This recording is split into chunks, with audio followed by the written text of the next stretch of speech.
How about Apple today hitting a new high in its own right? Wedbush's Dan Ives, he's here at Post 9 because he just raised his price target on the stock to a street high $400. That's why you've come by, up from $350. What's got you even more bullish about a name? You're pretty bullish always on. Sure, but I think it's the setup here. I mean, if you look from an iPhone perspective, services, now obviously the baton's been handled to Turnus, but it's about AI. I mean, I think when we go to WWDC... 1 month from today, by the way, we're going to be live there. You'll be with us on site as for our annual trip for that event. Yeah, and I think to some extent now the golden age begins in Cupertino, because it's my view from a Gemini perspective in terms of what they're going to announce from partnership. But it really starts what's going to be the foundation for consumers. They're going to be using AI when it comes from an iPhone perspective. This is going to be the consumer AI revolution.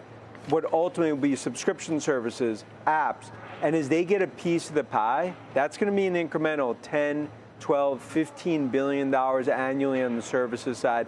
I think this finally starts now, the AI chapter at Apple. You don't feel like you need to actually see some results before you do something like bump your price target up by $50? I mean, the stock's already had a nice run as well. Why not sit back and wait to see if they deliver on all of these things with all the superlatives that you deliver? It's a great question, but if I look at this next iOS and everything from a developer perspective that looks like it's going to be in there, this is finally it in terms of Apple Intelligence, Siri AI.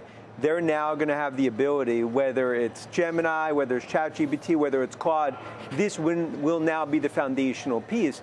It's very important because I think what investors are underestimating is this will now will be an AI-enabled device, probably in 2027, but Apple will be, they're essentially going to be, think about them like on this highway, they're going to be the toll collector for consumers on AI. Okay, so I want to talk about Meta before I let you go, because we've been doing segments on the fact, and there was a Heard on the Street article this week that I thought set the argument up pretty well. You've got a stock, I think it's like 18 times. Is that an opportunity, or is it a warning sign?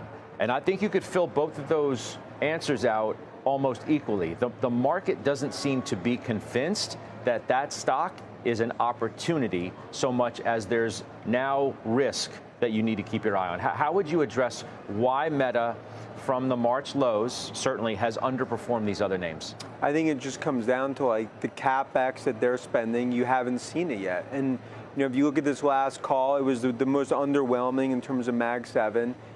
But it speaks to my view, like they're making the right investments, because the reality is for them to monetize on the advertising side, the billions of users, it's what they need to do.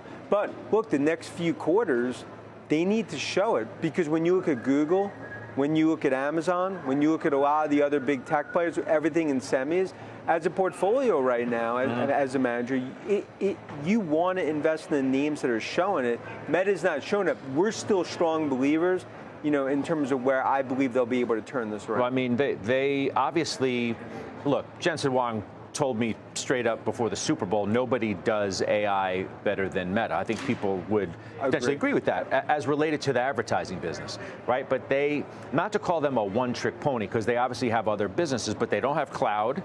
That was one of the focuses of this story, right? Amazon's got cloud, Google's got cloud, Microsoft's got cloud, Meta doesn't have cloud.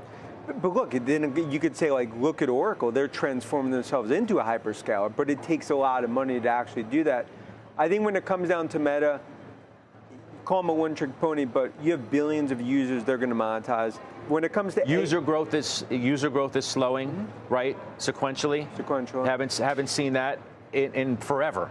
But that's not a problem? It was a problem this quarter, but I believe the next few quarters, I think it's a one-off. I do not think subscriber growth stops here. I think they're going to be able to actually accelerate that, start to monetize AI spending, and then when it comes from a CapEx perspective, actually maybe soften that a bit as we go in the second half of the year as you execute. But then it goes back to a year ago, the narrative on Alphabet, no one would own that. Look how negative it was. They proved it, and look where they are today.